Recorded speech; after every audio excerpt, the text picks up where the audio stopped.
Alright YouTube, here it is. So my navigation doesn't work. My back camera does work to my aftermarket radio. I'll get you a nice view of that.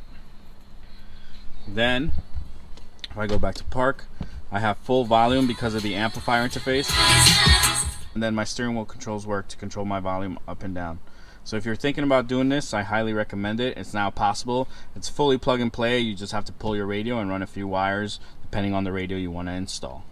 What's up YouTube? Welcome back to the Acura Auto Garage. Today we are finishing the DIY Pro Series on our Acura MDX. We're going to be installing an aftermarket radio into our MDX with navigation. If you don't have navigation, we already did a video covering that install.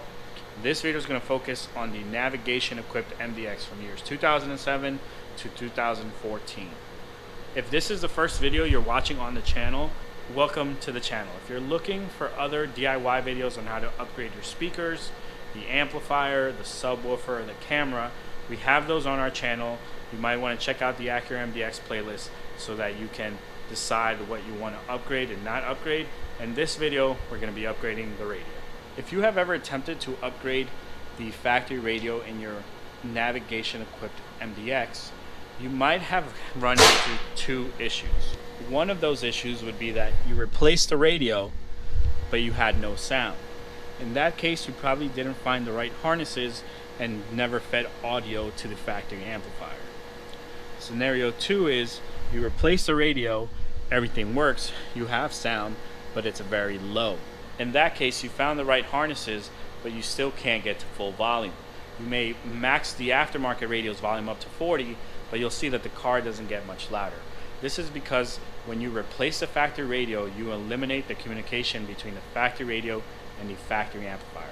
The factory radio and the factory amplifier talk to each other on a CAN bus. This CAN bus is used to send messages from the radio to the amplifier to adjust the volume, the fader, the balance, the treble level, and the subwoofer level or the bass level.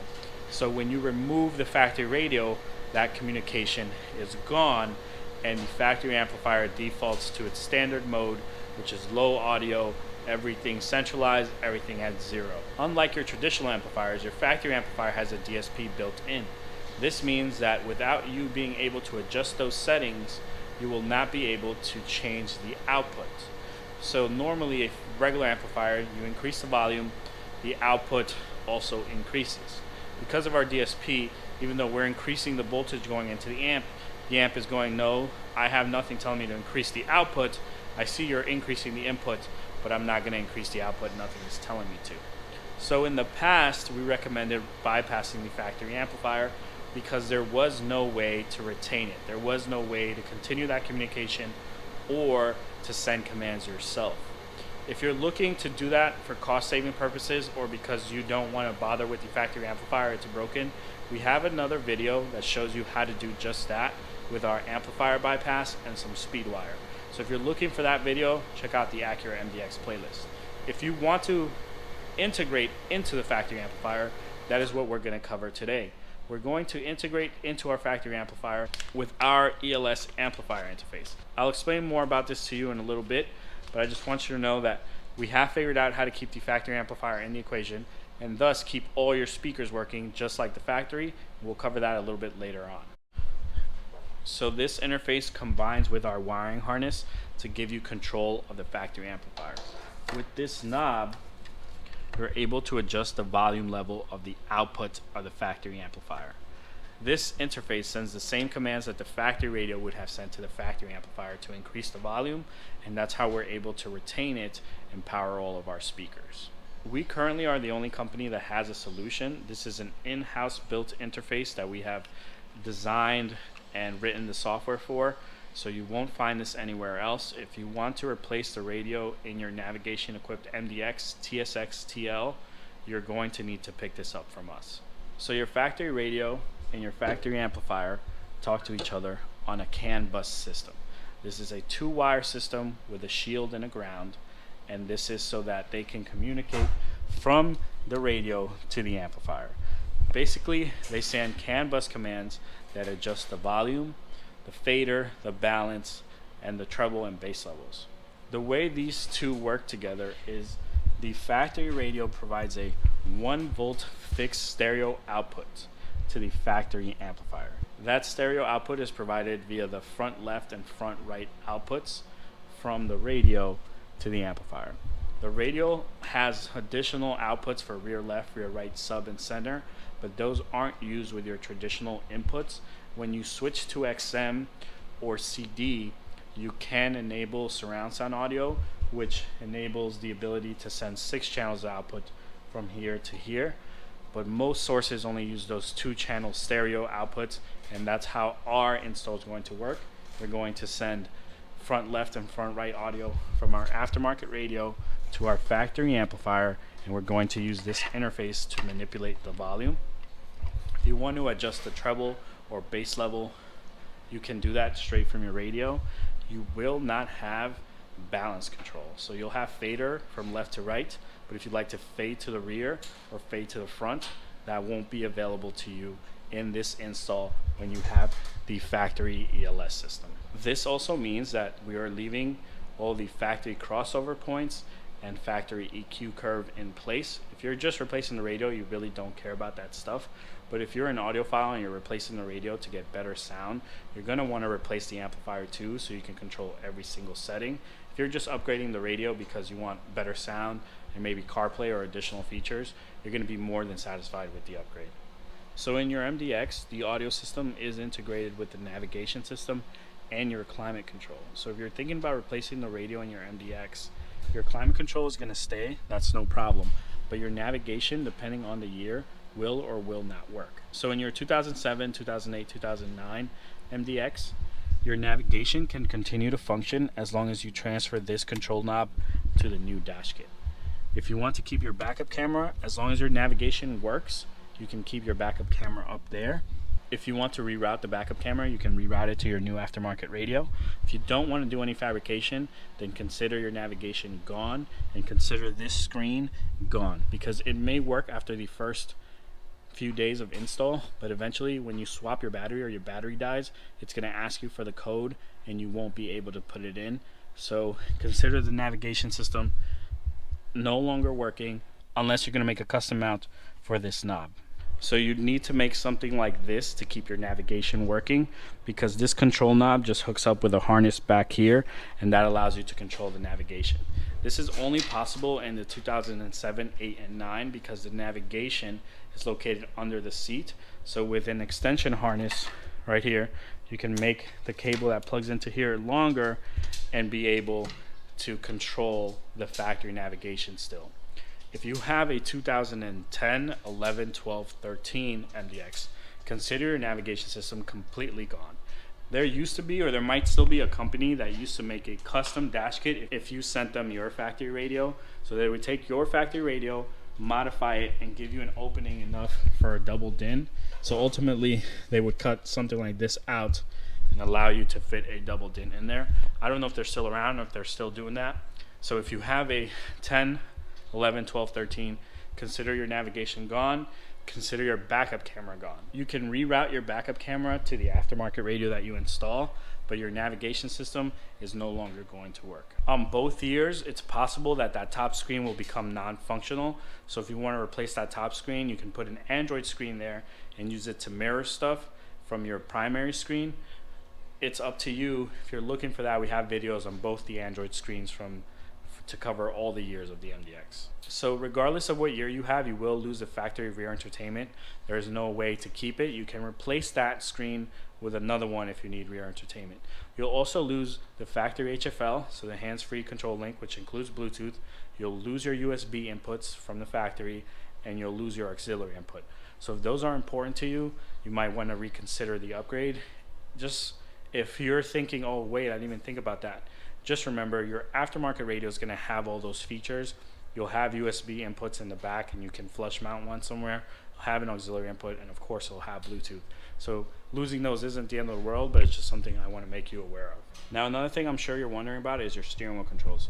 So on your steering wheel, your volume up, volume down, channel down, and mode will work. That's plug and play. If you want to make these work, you're going to need to do some wiring below this shroud. So you're going to take 2 wires, put a resistor between them, and then manually program your steering wheel controls. If you don't want to be bothered with that, like I said, volume up and down, channel next, channel previous, and mode will all auto program with our installation kit, so you don't have to worry about your steering wheel controls. Alright, now that we covered all that, let's get started with the install. You're going to need some tools. There's not a lot of them. You're just going to need a trim removal tool to make sure you don't scratch or dent anything, a short screwdriver to get into the side panel. Could be a little longer than this, but this makes it easier. An 8mm socket, maybe with an extension. You could probably get away with this. I recommend an extension. And then a magnetic pickup tool. This isn't necessary, but it will save your butt, especially when trying to get those screws out of there that are in tight spots. This makes it a lot easier. So those are the tools you're going to need. So we covered the tools, let's cover the parts. So you're going to need the MDX dash kit. This is from Metra. This is the 957820B. They're the only company who makes a dash kit, so that's the one you're going to have to use. Then you're going to need our harnesses and the ELS amplifier interface. We don't sell the ELS amplifier interface without a plug-and-play harness, and we don't sell just the harness without the ELS interface. So if you have navigation, you have to buy the ELS interface, and it'll come with a plug-and-play harness. I'm going to make one for you on video, but know that when you buy it, it has to come together. There are a lot of little tricky things that can tie up a DIYer, so right now we're only shipping them completed. You could buy just the ELS interface with the harness. You don't have to buy the steering wheel control adapter and the dash kit from us, but this will come together. So aside from the ELS interface and the harness, you also need the steering wheel control adapter. I recommend the AXWC. Like I said earlier, the volume up, volume down, previous, mode, and next will all auto program. But if you do want to get all the buttons to work, you do that resistor trick, and then you can manually program this to make all of them work. And then the last thing, of course, you need is a radio. So for that case, we're using the DMH-WC 5700 NEX. This has CarPlay, has everything you want. It's a modular system, so we have one laying around because we're working on another project with it, but it will work great for our install here, so that's the radio we're choosing. One last thing before we dive into the install. If you have a 2007, 2008, 2009, the plugs you're going to be dealing with look like this. I know this is a mess, but it's a good illustration. So this one we need. This is power and ground accessory. This is our speaker output signal to our amplifier. This will remain disconnected, this will remain disconnected, and here goes our antenna. So we'll have a connector for here, we'll have a connector for this plug, and we'll have a connector for this plug. These last two remain disconnected. If you have a 2010 to 2013 MDX, your connections are going to look different when you have the ELS or the navigation system. These are the connections on the back of a TL radio, but yours are going to be identical except for one connector. So I'm going to cover the connectors you're going to need. So this connector is one we're going to have a connection for, and this antenna connection is one we're going to have a connection for. Then there's going to be a 20-pin connector that is not here. It's going to be in this position, and that will have a connection for as well. So no matter what year, you'll have 3 connections to make. And I'll show them to you real quick. So this is going to go to this one. This 20-pin is the one we don't have in this model, but it's going to go right there. And then you have your antenna, which looks like this, and this is going to plug in right here. So regardless of year, you'll have 3 connectors, and depending on the year, you're going to have to disconnect more or less connectors. Just know the ones that we don't have a harness for or a plug for means they're going to remain disconnected when you go to install your aftermarket radio. All right, so this assembly is pretty simple. You're going to start on your far right corner. So right here, there is a cover. You're going to stick your pry tool in between this gap, and you're going to pop this cover off. This cover has no clips, nothing, just these pressure mechanisms that lock it into place. So this will come off pretty easy. On this side right here, right on this actual trim, there's one Phillips screw. So you're going to unscrew it, remove it, and then just throw it in your cup holder or wherever you want. Then we have this trim piece, and a trim piece here in the middle. You're going to want to protect this with something, a towel, some sort of rag, so when you pull the radio, you're not scratching anything. Also, this has a tendency to break. So mine is broken. We've removed this a million times. So you want to be careful when you're prying. You want to take your pry tool and you want to start from the edge. And you heard that clip release. You want to take it slow and just continue prying. If you pry too hard or you pry here trying to get this off, it's going to break. So just keep massaging it with your trim tool as you continue to pry. So mine popped out real easy there, but it's because these clips right here are broken. Those are really going to be firm and they're going to be on an angle, so it's going to make it annoying. But you see they're just plastic tabs, plastic clips, so just be careful when you go to pull it. Then on this side we have the same thing. I find it's easier to start this side over here. You see no broken clips, that one just comes off easier. And then we have one right here in the middle. So then that's out. And now we have 4 Phillips screws or 8mm on the sides here. So I'm gonna get those out. So this is where I was saying your magnetic pickup tool can come real handy. You can reach in if you have small enough hands and put your finger on the screw. So when it's ready to come out, it doesn't fall. So there you go. So look, I was able to do this to get it out. But if you don't have small hands like me, it might be annoying to do that, so your magnetic pickup tool will take care of it. This is what I was saying before. When you go to pull the radio, you want to cover this area, and just a little rag will do. You just don't want the metal of the radio to touch this trim and scratch it. So you're just going to pull forward. It's going to struggle to come out. There's going to be a clip in the back you have to release. I'm going to show you all the clips afterwards because I already showed you what the connectors look like. So the top 2 connectors come off first, and they just have tabs in the middle that you push down and pull back. That lets you free your radio up a little further out, and now we have the other connections to deal with. They're all the same mechanism. You're going to push the little tab down and pull it out. If it's being stubborn and it doesn't want to come out, you're going to push it further in first, press the tab down, and then pull out all at once. It's a little trick to get connectors out that are a little stubborn.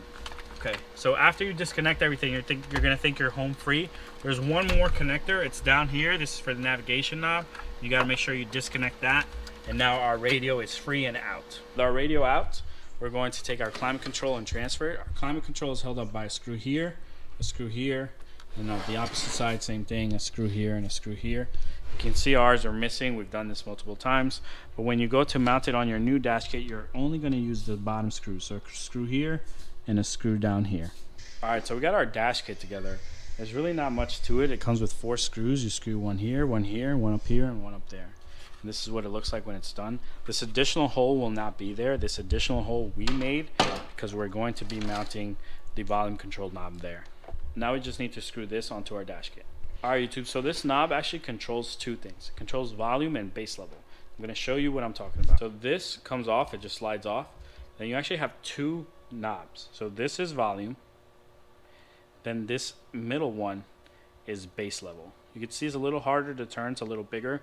Your base level is from 0 to 6. It's only going to apply as long as you're maxing out the volume. So if you're riding around 32, 30, then this will still control the base level. Once you max this thing out, then it's no longer it's going to set the base level down from the factory amplifier. That's just a safety mechanism. So you remove the nut and the washer. Then you drill a hole just big enough for it to fit through, so that's perfect. And then we're gonna mount it on the back. So our volume knob is mounted. We're just gonna put a little cover back on. We're gonna talk about this more later. You do want to mount it somewhere you have access to it. You don't have to mount it on here. You could put it somewhere else. It is pretty long, as you can see, but I find it's easier to leave it right on here. Our dash kit is complete. We're gonna move on to our wiring, and then next time you see, there'll also be a radio in here. Here's my harness. These are the 3 connectors that are going to go to the car. Here is my connector that's going to go to my radio, and then these RCAs and this antenna adapter are going to plug into my radio. This is going to plug into my AXWC, and then we have one that is extremely similar right here that's going to plug into my amplifier interface. They are different, so they're not going to plug in when one doesn't. So like this isn't going to plug in here, and this one will only plug in here, and vice versa. So you can't really mess those up. And then this looks crazy, so I'm gonna tape it up. What you're gonna get is a finished product that is taped, and you're just gonna plug everything in. Just for reference though, your CAN bus control lines are right here. Is these 2 green wires, CAN bus positive and negative, and then you have a shield and a ground, and they run to this connector so that they can use this to communicate. So here's our harness with tape and everything. Looks nice. Still looks a little crazy, but I'm gonna plug it into the back of the radio, you'll see. And then the other thing is, when you go to install this Pioneer radio, it needs an illumination switch. That's this long orange wire. Depending on your radio, you may or may not need to connect this. We're going to need to connect it. So on our harness that plugs into our climate control is where our illumination is. So on this harness, it's in the car as well, this connector plugs into the climate control. On the back side, this light blue wire on this edge is my illumination. And I'm gonna tap it in the car and I'll show you. We're gonna cut this tape back and we're gonna tap that wire so that when we turn our headlights on, our radio dims like it's supposed to. All right, YouTube, so we got the radio mounted. You can see it sits kind of further back in there. That's just the way they're gonna sit. I recommend a radio with buttons along the bottom so it looks a little bit more flush, but if this is a Pioneer style you want with the capacitive buttons on the left, you're gonna have something that looks very similar to this. Here are my mounting locations. This is the modular unit, so I did have to screw it onto the back of the screen, onto this, and then mount the entire thing. It's not that difficult to do. It just takes a little bit more time. This is the harness that comes with your Pioneer, and the wire I want to talk to you about is this green wire. This has to go to your parking brake. In our case, it's not going to. In your case, it's not going to. When you order the harness, it comes with a parking bypass, so this is the bypass right here. That eliminates the need for you to have to run that wire to your parking brake. Now I want to show you how this hooks up to the radio. So obviously this is going to plug in here. Your steering wheel control adapter is going to go under WR, so this little headphone jack goes right here. Then you have some RCAs and your antenna. So let's just take care of the antenna first. That is going to be right, oh no, that's XM, sorry. Right here is your antenna, so you're just going to slide this in. And then we have our RCA connections. So our RCA connections, you're just going to match front left, rear left, and sub. If you have a 2010, 11, 12, 13, there won't be no sub. You're just going to match rear left, rear right, and front left, front right. So it'll be 4 RCAs instead of 5. We'll hook these up to here. Then that would wrap up the connections for the radio. Then we have to make our connections to the car and hook up our steering wheel control module and our interface. Plugging these in, front left, front right, is going to be right here. Then we have rear left, rear right, and those are going to plug in right here. Then we do have one sub, but we have 2 subwoofer outputs, so I'm just going to go to the left. This doesn't matter. Remember, audio is only traveling on these 2 right here, front left and front right. The other ones will send audio, but the factory amplifier is not going to interpret it into anything. Then we have our other connections. So let me plug in our ASWC.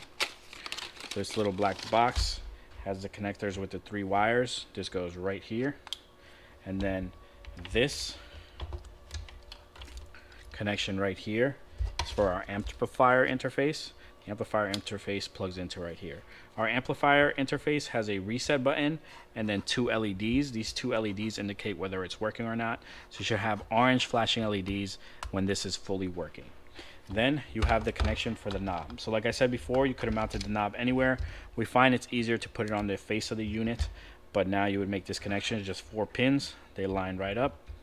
You push in, and then you take this and you just tighten it all the way down. And now all that's left are these 3 connections. Remember, these 3 connections are in the car. The other connections that are there will not be used, so only these 3 will be used. So along with the radio, we have additional components we need to install. So this we're going to put right where our factory GPS antenna goes. I'll show you that in a second. This is our USB extension. We're going to put this in our glove box. And then our microphone, I'm going to show you how to run your microphone next. So here are the harnesses from the car side. I'm going to hook up these first. So you do have a lot of wire here, but there is a good amount of space behind the radio, so you don't have to worry. But we're going to start with this connection. It goes into the big gray connector. Then this connection goes into this connector right here. You want to make sure they click in and slide in easily. If you have any resistance, there may be a pin on this harness that is bending, so you can just wiggle it in and then it should click nice. And then we have our antenna, which likes to always fall, but here it is. Now here is the harness, and we're going to strip this back and wire tap our illumination next. Alright, so here's our harness. We undid the tape. This blue wire on this edge is our illumination. You can see there's my tap. This wire is very thin, so you want to be very careful with your wire tap. You don't want to peel too much and end up cutting it. You're going to take your orange wire and you're just going to wrap it around the exposed copper of this wire. And then you want to add a zip tie because this is going to get cool and hot back here. So this tape is going to get sticky and undone. The zip tie is going to hold the tape down, and you just want to trim the zip tie, and then we'll plug in this and this back into our radio. Alright, so now we're plugging this back in until it clicks nicely, and then this one.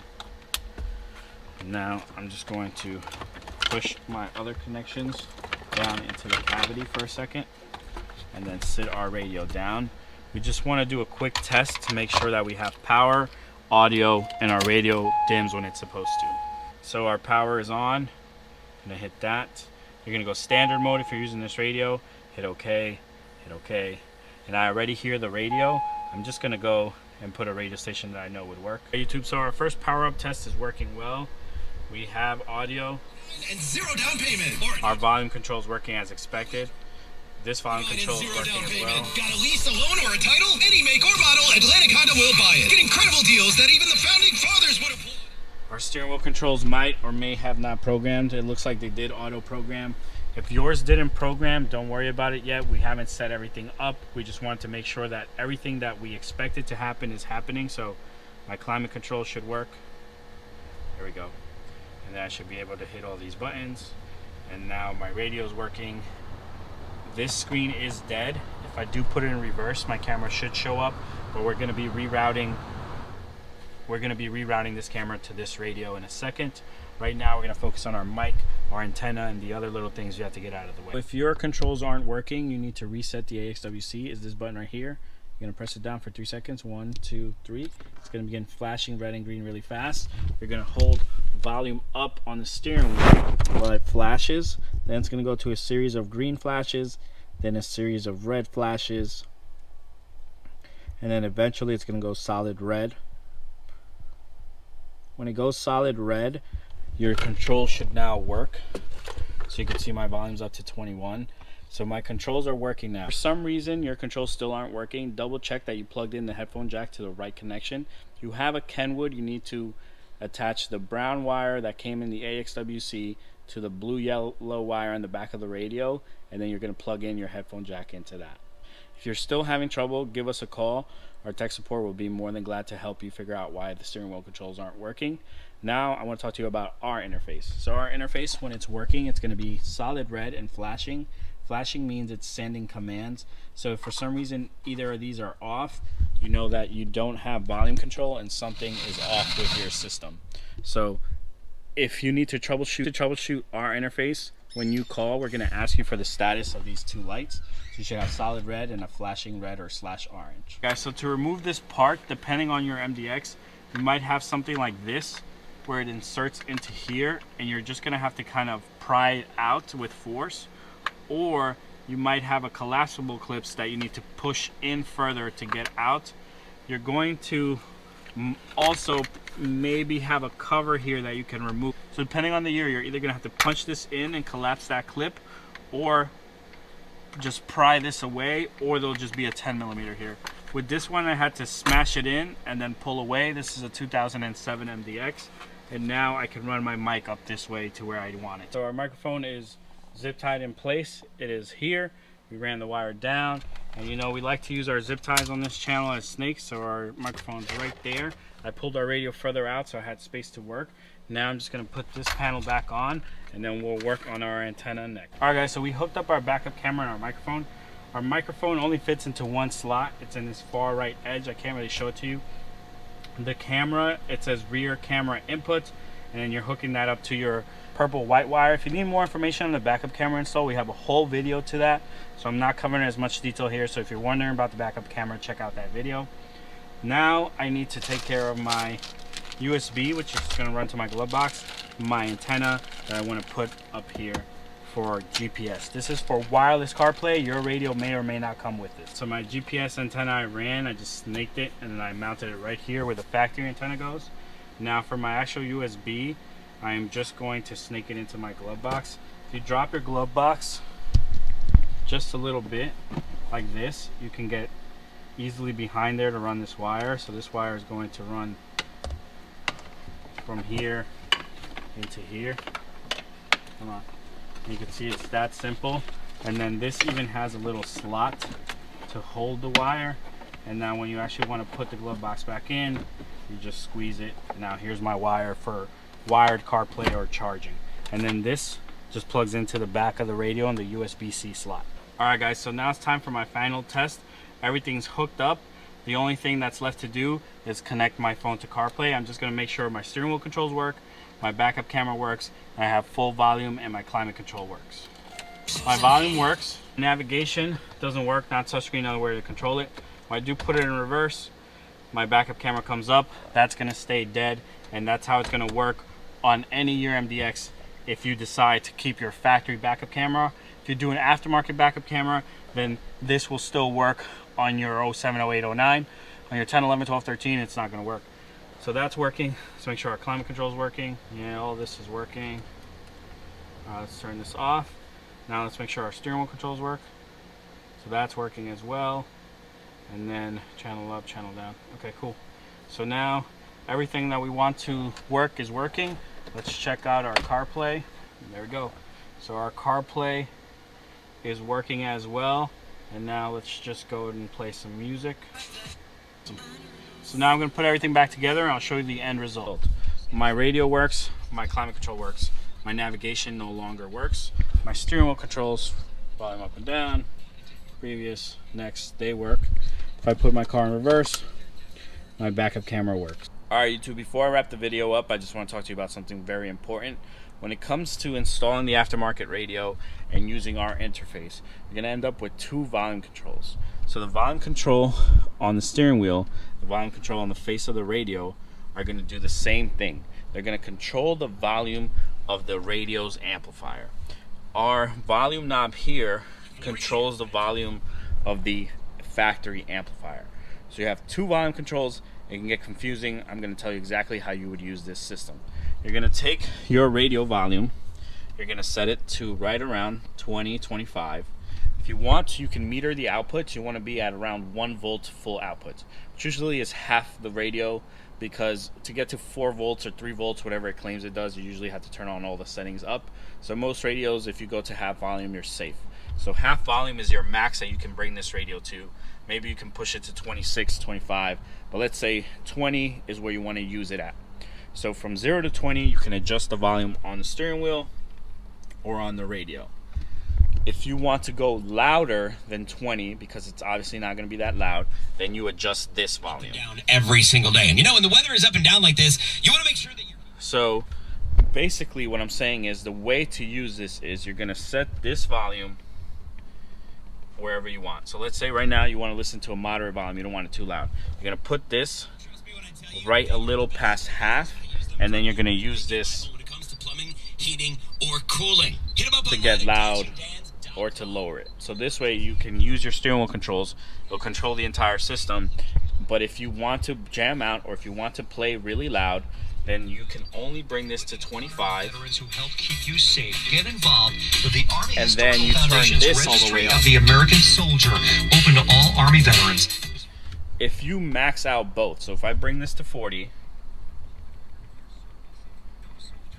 and max out, To learn more, visit armyhistory.com. your system's going to be louder, way louder than before. But you're going to be eventually doing damage to your factory amplifier because you're sending it 4 volts or 3 volts instead of the 1 volt it's expecting. It's double the voltage or 3 times the voltage, so it can damage your factory amplifier over time. So be careful. You want to keep it at 1 volt. 1.2 would be safe. So that's why I'm saying half of the radio volume should be safe. You may just want to leave this maxed out and use the radio volume at all times. If you leave the volume knob maxed out, since you're setting the amplifier volume to max, you're gonna get some hissing or maybe some ringing depending on what radio you have. So you don't want to do that. You want to use the system how I described it. If you use it outside of those parameters, you might cause yourself some trouble with your factory amplifier, so just keep that in mind. But alright guys, that wraps up the DIY Pro Series on our MDX. We did all the videos we're gonna do. This thing is getting sold probably next week. And then I'm out of New York, man. I'm moving to Florida. So if you're in Florida, once I have a shop, if you want to stop by, you can come see me. But we're leaving this place, man. So this is going to be the last video in this garage. If you've been along for the whole ride since the very first video in somebody's house's garage, stay tuned, man. We got a long journey ahead of us. Here comes part 2, season 2. Well, I guess this would be season 3. 'Cause season 1 would have been that garage. Season 2 would have been everything in here.